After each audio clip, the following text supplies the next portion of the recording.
राधिका का पति रवि शहर में एक ऊंचे ओहदे में काम करता है, लेकिन रवि ने ये ओहदा बड़ी ही मेहनत से कमाया होता है। सुनो जी, तुम्हारे बुआ के बेटे आने वाले हैं। कितने दिन रहेंगे वो यहाँ? क्योंकि तुम्हारी वो मौसी 3 महीने बाद अब गई है। हाँ, वो किशन आ रहा है ना, उसकी नौकरी मैंने अपने ही ऑफिस में लगा दी थी। वो क्या है ना, बड़े दिन से काम की तलाश कर रहा था। हाँ वो तो कोई नहीं, पर माँ जी ने कहा था कि मैं तुम्हें बोल दूं कि तुम किशन भैया को पहले से ही बोल देना कि वो 2-4 दिनों में अपना घर देख ले। माँ जी बता रही थी कि पहली बार जब वो हमारी शादी के लिए आए थे तो 2 साल रह कर गए थे।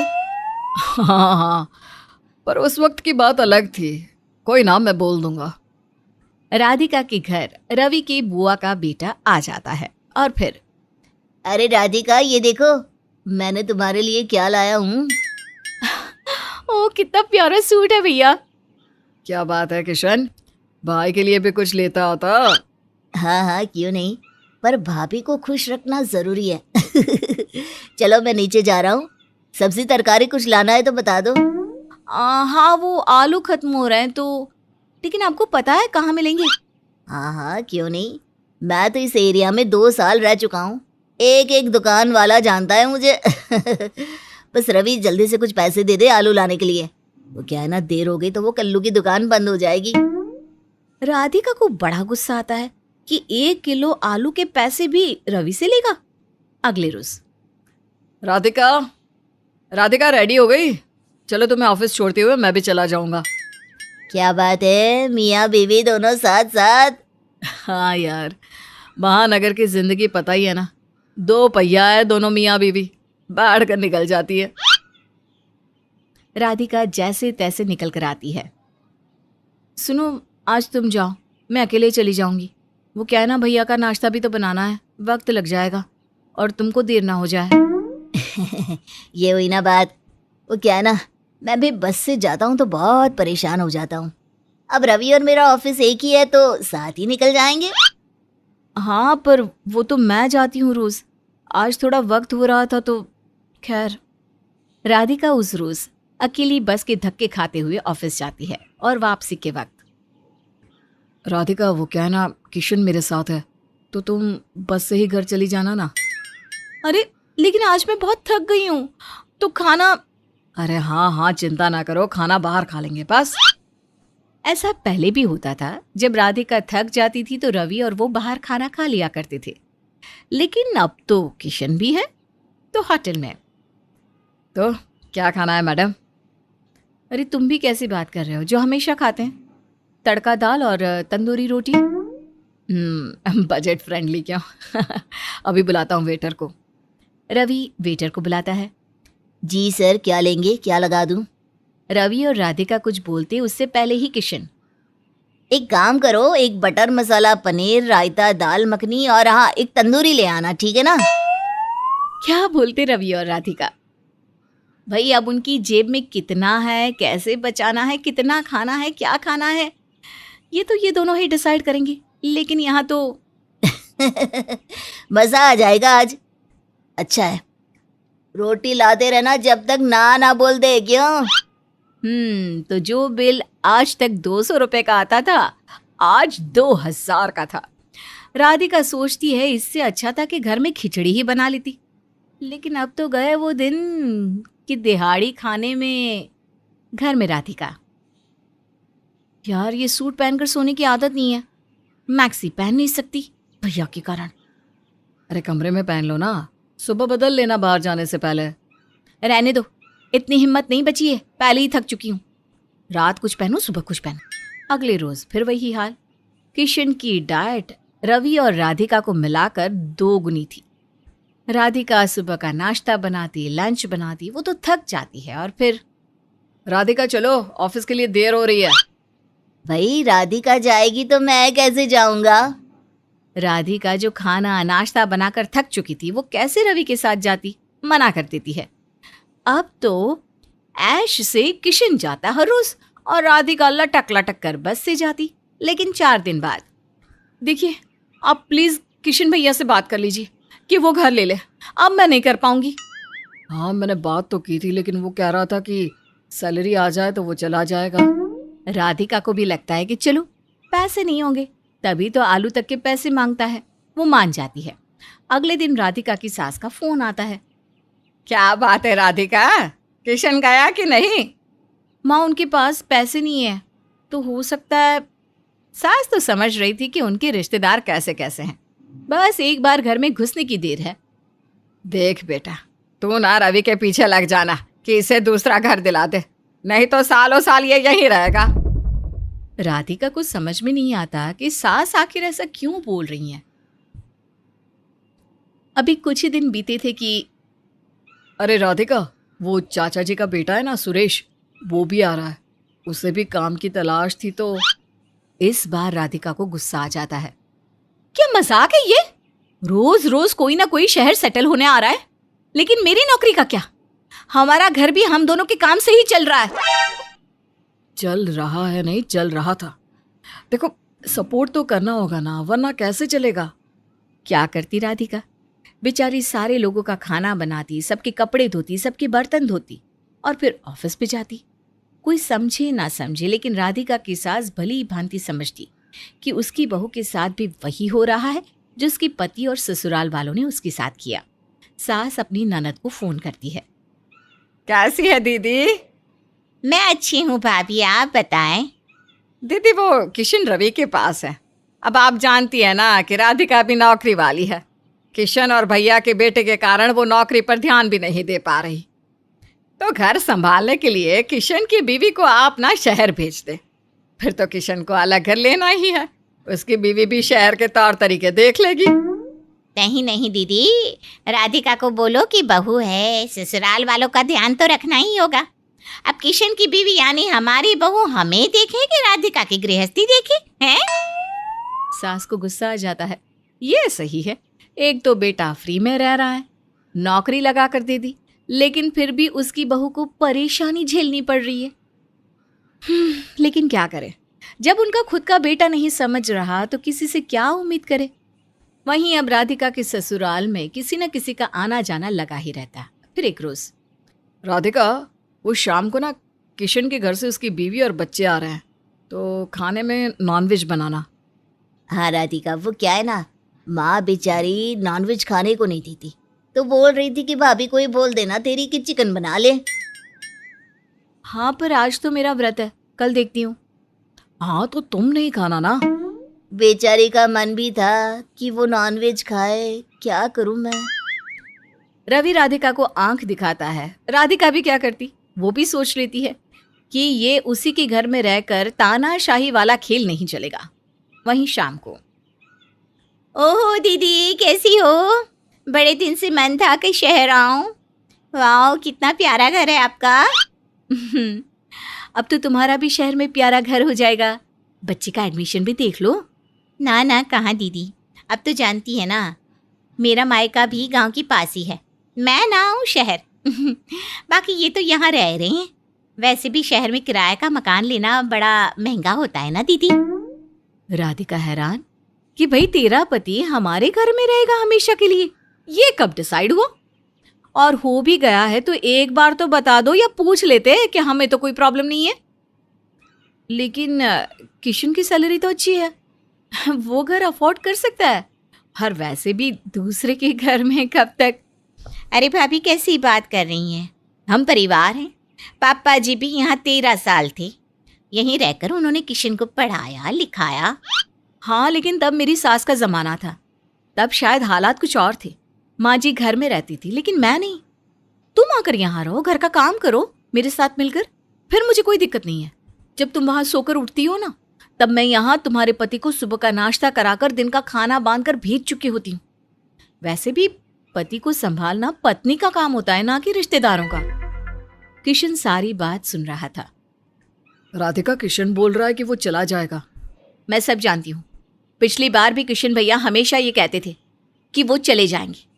बार बार हम बेशर्मों की तरह कहते थे जाने के लिए, लेकिन वो कहीं नहीं जाते थे। लेकिन अब बस, किसी बेसहारा को सहारा देना पुण्य है, लेकिन किसी ऐसे इंसान के लिए खुद को परेशान करना जिसका मकसद खुद के पैसों को बचाकर दूसरों के सहारे रहना हो, ऐसे लोगों का सहारा नहीं बनना मुझे। और नॉनवेज आज नहीं बनेगा क्योंकि आज मेरा व्रत है।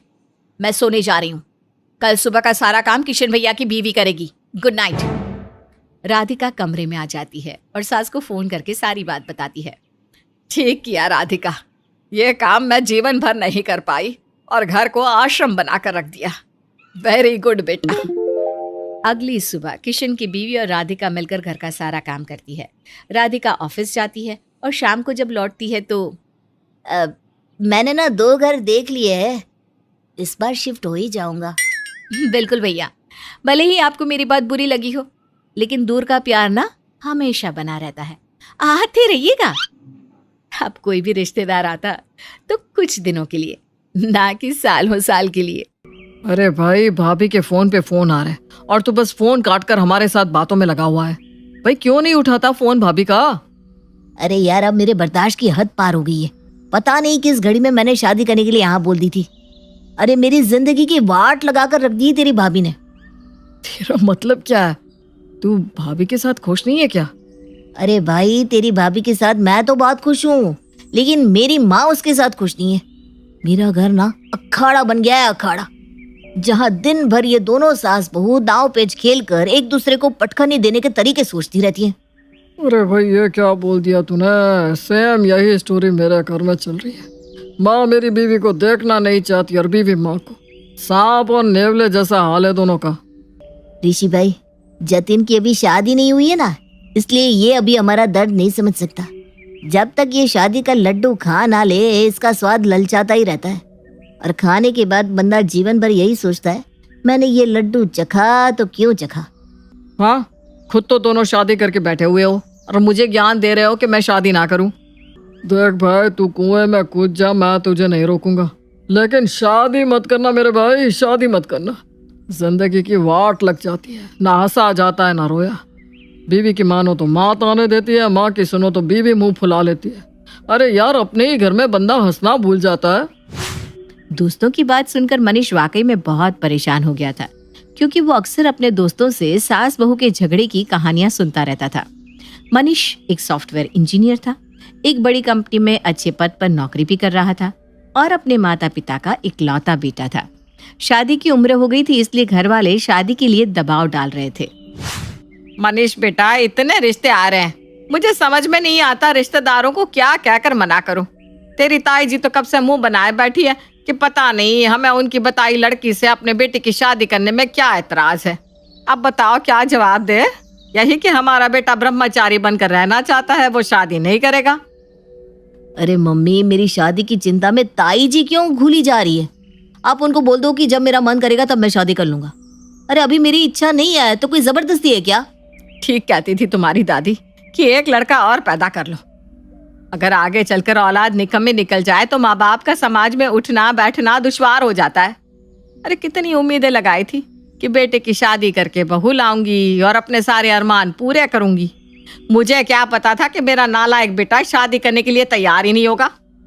मुझे तो लग रहा है कि ऐसे ही अरमान अपने दिल में दबा कर ही मुझे दुनिया से विदा लेना पड़ेगा। आपको पता है ना मम्मी, मुझे ये सब इमोशनल ड्रामा एकदम पसंद नहीं है, लेकिन आपको अच्छे से पता है ये आपका आखिरी तीर होता है और जो हमेशा निशाने पर ही लगता है। इसीलिए आप हर बार यही पत्ते फेंक कर बाजी जीत लेती हैं। पहले तो आप लोग रोना धोना मचाकर बेटों की शादी करवा देती हो, और फिर उसके बाद जब बहू आती है तो उसका जीना हराम कर देती हो। बहू को सताने के अरमान रहते हैं क्या आपके मन में? देख लो, कलयुग आ गया बिल्कुल। अरे बेशर्म है एकदम ये लड़का। अपनी माँ से इस तरह बात करती हुई शर्म नहीं आ रही तुझे? मैं कोई चुड़ैल डायन हूँ क्या जो तेरी बीवी को आते ही खा जाऊंगी? अरे इतने लाड़ से रखूंगी ना अपनी बहू को कि 4 लोग देखेंगे तो चक्कर खा जाएंगे कि ये माँ बेटी जा रही है या सास बहू। मम्मी, मुझे नहीं करनी शादी, आपको समझ में क्यों नहीं आता? अरे बेटा, अगर तुझे कोई और लड़की पसंद है तो बता दे, मैं तो उसमें भी राजी हूँ, मुझे कोई दिक्कत नहीं है। बस तू मेरी बहू को ले आ। मैं खूब समझता हूँ मम्मी, पहले तो आप लोग सीना तान कर बहू को लेकर आते हैं और फिर 4 दिन बीतते नहीं कि उसकी हर बात में खराबी नजर आने लगती है। और अपने दोस्तों की कहानियां सुन सुनकर बहुत एक्सपीरियंस हो गया है मुझे, इसीलिए मैं उस इमोशनल ड्रामे में फंसने वाला नहीं हूँ। मनीष अपनी शादी को टालने की जितनी कोशिश कर रहा था, उसकी माँ उतनी ही शिद्दत से उसके पीछे पड़ी हुई थी। लगता है मम्मी ऐसे नहीं मानने वाली। मुझे इस प्रॉब्लम का कुछ परमानेंट सॉल्यूशन ढूंढना ही पड़ेगा। क्यों ना मैं एक ऐसा रोबोट बनाऊं जिसे देखकर माँ की बहू वाली कमी भी पूरी हो जाए और मुझे भी इस शादी के झमेले में फंसना ना पड़े। और सबसे बड़ी बात, रोबोट होगा तो उसकी प्रोग्रामिंग मैं अपने हिसाब से कर सकता हूँ। मैं अपने रोबोट की प्रोग्रामिंग ही ऐसी करूँगा कि उसमें सास बहू की लड़ाई वाला कोई प्रोग्राम ही नहीं होगा, इसलिए लड़ाई होने का सवाल ही पैदा नहीं होता। मनीष को अपनी प्रॉब्लम का सॉल्यूशन तो मिल गया था, लेकिन एक बहू जैसा रोबोट बनाना इतना आसान काम नहीं है।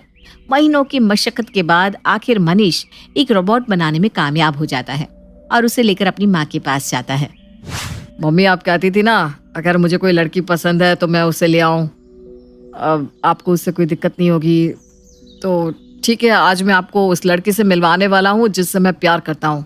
सच में बेटा? अरे काली गोरी छोटी मोटी जैसी भी होगी ना, मुझे सब पसंद है, बस बेटा तू शादी कर ले। मम्मी आप नाराज मत होना, लेकिन मैंने और कीर्ति ने पहले ही मंदिर में शादी कर ली है। आज से कीर्ति आपकी बहू है। अरे बेटा, ऐसे घर से भागकर शादी करने की क्या जरूरत थी? मैं तो कब से तेरे पीछे पड़ी हूँ कि तू शादी कर ले। तू एक बार कह कर तो देखता बेटा, मैं तो खुशी खुशी तेरी शादी तेरी ही पसंद की लड़की से करवा देती। चल कोई बात नहीं, अब जब तूने शादी कर ही ली है तो कोई कुछ नहीं कर सकता। अरे तू बहू को लेकर अंदर तो आ, उसे बाहर क्यों खड़ा कर रखा है? मैं आरती की थाली लेकर आती हूँ। शशि आरती की थाली लेकर आती है और अपनी बहू कीर्ति का कुमकुम लगाकर स्वागत करती है और बड़े ही प्यार से उसे घर के अंदर लेकर जाती है। ऐसे तो कोई तू होर की परी भी नहीं है, ऐसे कैसे तुझ पे इतना लट्टू हो गया कि मंदिर में शादी करके तुझे घर ले आया? आपने बिल्कुल ठीक कहा मम्मी जी, मैं कोई हुर की परी नहीं हूँ, मैं तो कीर्ति हूँ। हाइट 5 फुट 2 इंच, रंग गेहुआ। और हाँ, मैं मनीष जितनी खूबसूरत भी नहीं हूँ, लेकिन फिर भी मनीष ने मुझसे शादी कर ली। अरे बड़ी खुशी खुशी अपने मुंह से अपनी बुराई कर रही है। किस मिट्टी की बनी है ये लड़की? अब तो बहू बनकर तो आ गई है, लेकिन ये बता घर के काम करने आते हैं या नहीं? मैं सब काम कर दूंगी, आप दिन को अगर रात कहेंगी तो मैं रात कह दूंगी मम्मी जी। हैं? इसे तो मेरी कोई बात बुरी ही नहीं लग रही। लगता है अच्छे से सिखा पढ़ा कर लाया है मनीष। कोई बात नहीं, मैंने भी इसे इसके असली रूप में ना ला दिया तो कहना। अगले दिन, अच्छा कीर्ति बेटा ऐसा करना, पहले पूरे घर की सफाई कर दे, उसके बाद नाश्ता बना देना। और हाँ, टेरेस और सीढ़ियां भी ना रगड़ रगड़ कर साफ करनी है। ठीक है, सब हो जाएगा मम्मी जी।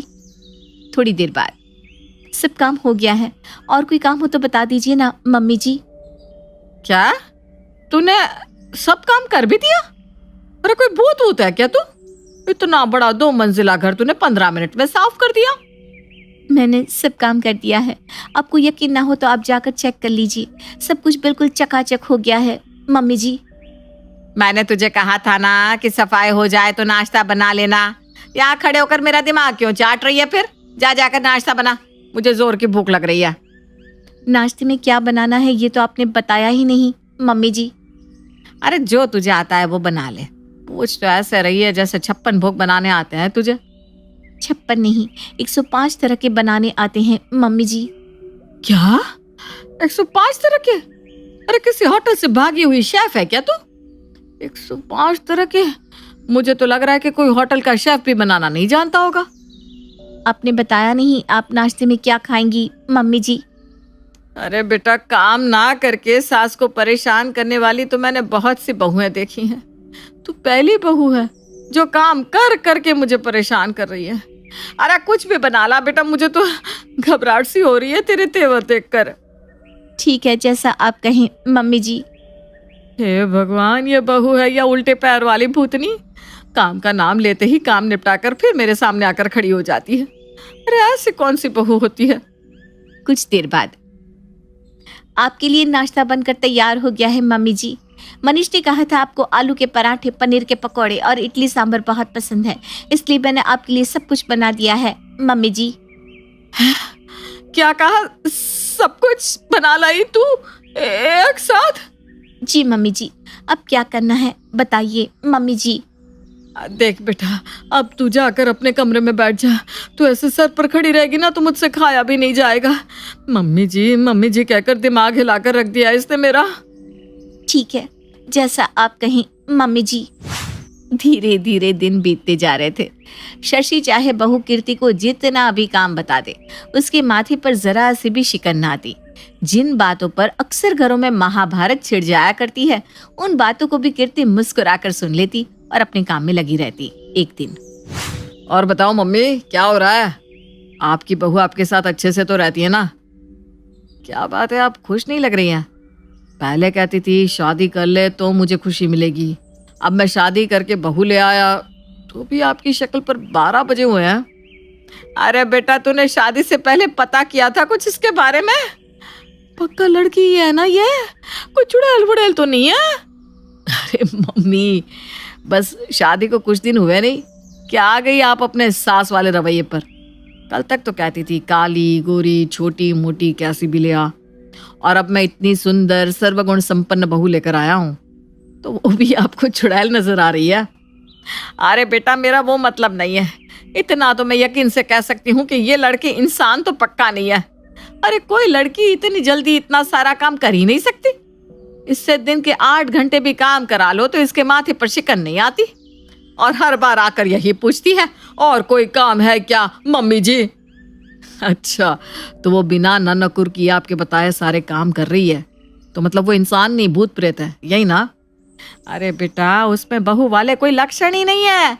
मैं उसे चाहे जितना उकसा लूं, उस पर रत्ती भर भी असर नहीं होता। अरे ऐसी भी कहीं बहुएं होती है क्या? अब मुझे सब कुछ समझ में आ रहा है।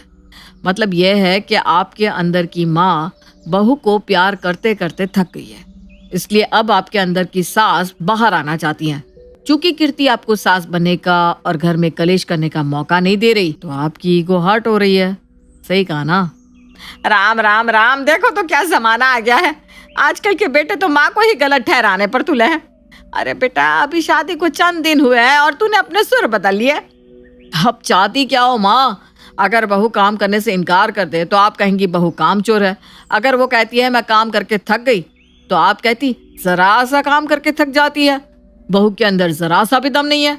अब वो बेचारी भाग भाग कर आपका हुक्म बजा रही है, तो आप करिए कि वो इंसान नहीं है। अरे माँ, आपको तो सासों की कम्युनिटी का सरदार होना चाहिए। मतलब आपके अंदर तो सही और अच्छे गुणों को भी अवगुण बनाने की विशेष कला दी है भगवान ने। अरे लेकिन बेटा, रहने दो माँ।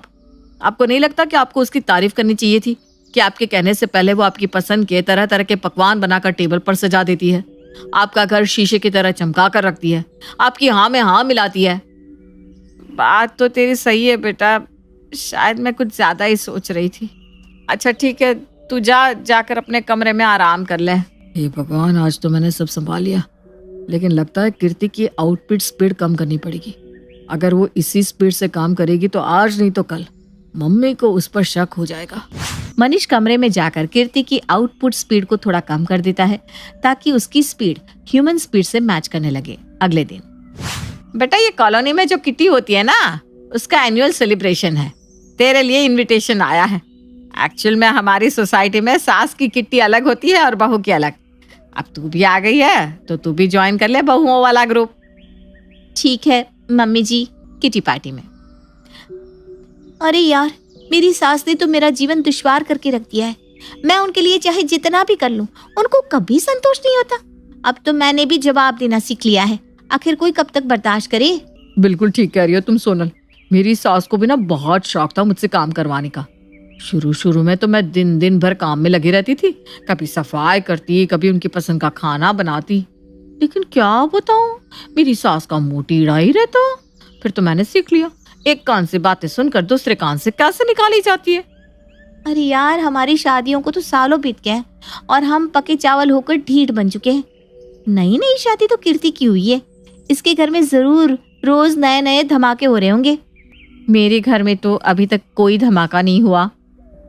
मतलब तुम्हारी इतने महीनों की शादी में अभी तक तुम्हारी सास के साथ कोई लड़ाई झगड़ा या बहस नहीं हुई? नहीं, बहस क्यों होगी? सास की हर बात खुशी खुशी माननी चाहिए। अरे क्यों माननी है भाई सास की हर बात? सास कोई भगवान थोड़ी ना है भाई। क्यों हमारे जैसी बहुओं का जीना मुश्किल करना चाहती हो तुम? सीधी सी बात सुनो, सास अगर ज्यादा बोले ना तो बहू को सास की बोलती बंद कर देनी चाहिए। अरे कोई जरूरत नहीं है सास की जी हजूरी करने की। 2 बार जवाब दे दोगी ना तो सास अपने आप लाइन पर आ जाएगी। किटी पार्टी में होती बातें धीरे धीरे कीर्ति की मेमोरी में फीड होती जा रही थी। कुछ देर बाद पार्टी खत्म हो गई थी, लेकिन पार्टी में सुनी बातों के कारण हमारी आदर्श रोबोट बहू कीर्ति का डेटा करप्ट हो गया था। अब वो अपने फीड डेटा और पार्टी में सेव्ड डेटा को एनालिसिस करके सवालों के नए जवाब ढूंढ रही थी। अगले दिन, कीर्ति सुबह के 6 बज रहे हैं, तो अभी तक उठी नहीं? अरे भाई आओ, आकर चाय बना दो, या आज ऐसे ही बैठे रहे हम? 1 कप चाय बनाने से हाथों में दर्द नहीं होता, रसोई में जाकर खुद बना लीजिए मम्मी जी। क्या कहा?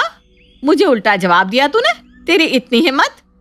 मैं तो 9 बजे से पहले उठने वाली नहीं हूँ, जिसको जो बिगाड़ना हो बिगाड़ लेना। ए मनीष, मनीष देख रहे तू अपनी बीवी के रंग? बस 4 दिन की चांदनी थी, आ गई ना अपनी औकात पर। ये बहुत जी मम्मी जी कहकर मेरे आगे पीछे घूमती रहती थी, और आज मैंने जरा सी 1 कप चाय क्या मांग ली, सीधा बदतमीजी पर उतर आई। ये क्या बोल रही हो मम्मी? ऐसा तो हो ही नहीं सकता। कीर्ति आपसे ऊंची आवाज में बात कर जाए, ये पॉसिबल ही नहीं है।